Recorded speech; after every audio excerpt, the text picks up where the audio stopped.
चंद्र ग्रहण 25 मार्च यानी आज होली के दिन शुरू हो चुका है। ज्योतिषों की माने तो लगभग 100 साल बाद होली के दिन ये चंद्र ग्रहण लगा है। ये एक उपछाया चंद्र ग्रहण है। अच्छा, मैं तेरे संग हूं, मैं सदा तेरी रक्षा करूंगा।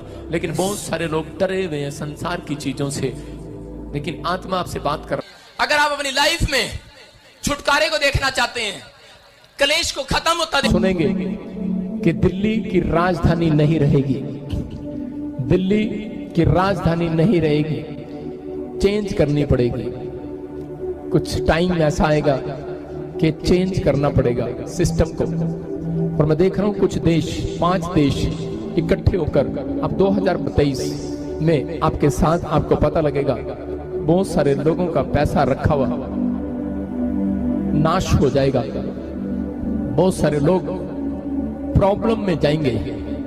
लेकिन 2023 के बीच में आपको मंत्री मोदी जी एक कानून लेकर आएंगे 2023 में। लेकिन इसलिए परमेश्वर का आत्मा आपसे बात कर रहा है, चाहे आप इंग्लैंड में, ऑस्ट्रेलिया में, अमेरिका में, पाकिस्तान में, आना ही आना है।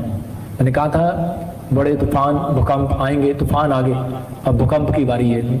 मैं टाइम नहीं देख रहा हूँ, लेकिन मैं देख रहा हूँ भूकंप आ रहे हैं और जबरदस्त आ रहे हैं। मैं ऐसे नहीं बोल रहा हूँ, जब मैं बोलता हूँ तभी आते हैं भूकंप।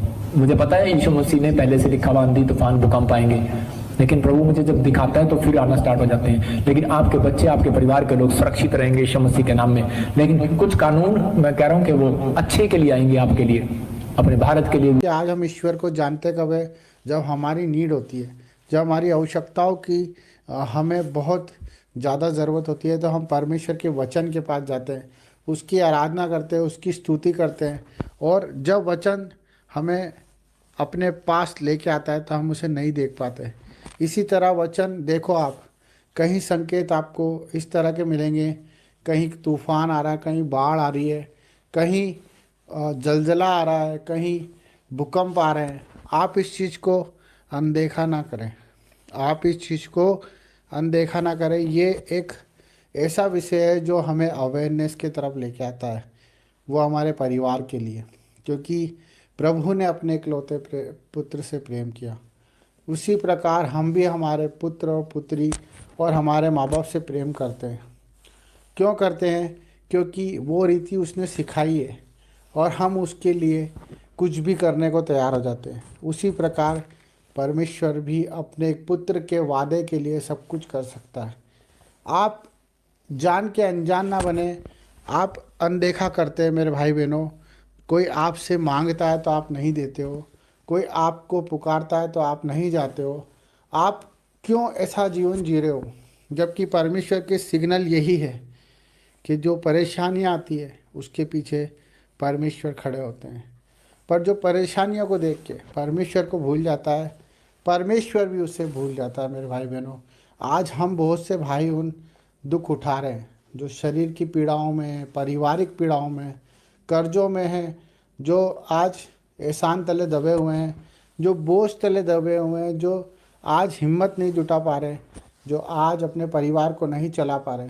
ये सब बातें प्रकृति के रूप में हमें सिग्नल देती है, जो परमेश्वर के वचन के द्वारा हमें, जिस तरह से एक पुलिस वाला आराधना करता है, जिस तरह से एक पार्लियामेंट के अंदर चीख चीख कर एक संविधान के लेकर, एक संविधान को लेकर, एक न्याय को लेकर परमेश्वर की जीविता का प्रमाण देता है। और इसी तरह परमेश्वर की प्रकृति भी उस चीज़ का प्रमाण देती है। जब नदी नाले सूख जाते हैं, जब आकाश काला हो जाता है और चंद्र ग्रहण होता है और सूर्य उदय होता है और पंछी आकाश में इधर से उधर होते हैं, जिन पे कोई बंधन नहीं है, जिन पे कोई बंधन नहीं है, वो कोई देश को नहीं जानते, वो कोई जात नहीं जानते, कोई समाज नहीं जानते, वो सिर्फ परमेश्वर की हमें सिग्नल देते हैं, वो परमेश्वर की क्रियाओं को हमें समझाते हैं। पर हम भूल जाते हैं कि हम इस सृष्टि में ईश्वर के भरोसे आए हैं। हम परमेश्वर के रूप में, उसके समानता के तरह हम इस सृष्टि में आए हैं।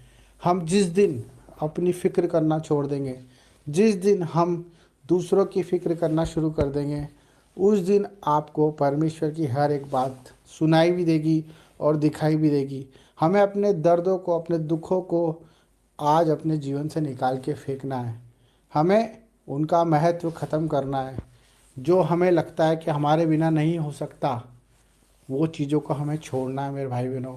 हमें हर एक जिम्मेदारी को प्रभु को सौंपना है। हमें हर एक बात को प्रभु के हाथों में सौंपना है, चाहे वो कितनी भी बड़ी बीमारी क्यों ना हो, हमें परमेश्वर के हाथ में ही सौंपना है। चाहे वो कितना ही बड़ा संघर्ष क्यों ना हो, क्योंकि जब आयुब को आप देखते हो बाइबल में कि वो परमेश्वर को कहता था कि अगर परमेश्वर चाहे तो मुझे मार भी दे तो मैं उस पर भरोसा करना नहीं छोड़ूंगा। हमारा भरोसा परमेश्वर पर होना चाहिए, क्योंकि न्याय का दिन निकट है। आपके न्याय का दिन निकट है, क्योंकि आपने जो करा है उसे आपको प्रभु के सामने रखना पड़ेगा। इसलिए मन फिराओ, पश्चाताप करो, प्रभु के करीब आओ, दुआएं करो, प्रार्थना करो। इसी से बचोगे, हर एक परेशानी से, हर एक तकलीफ से, कर्जों से, बीमारियों से।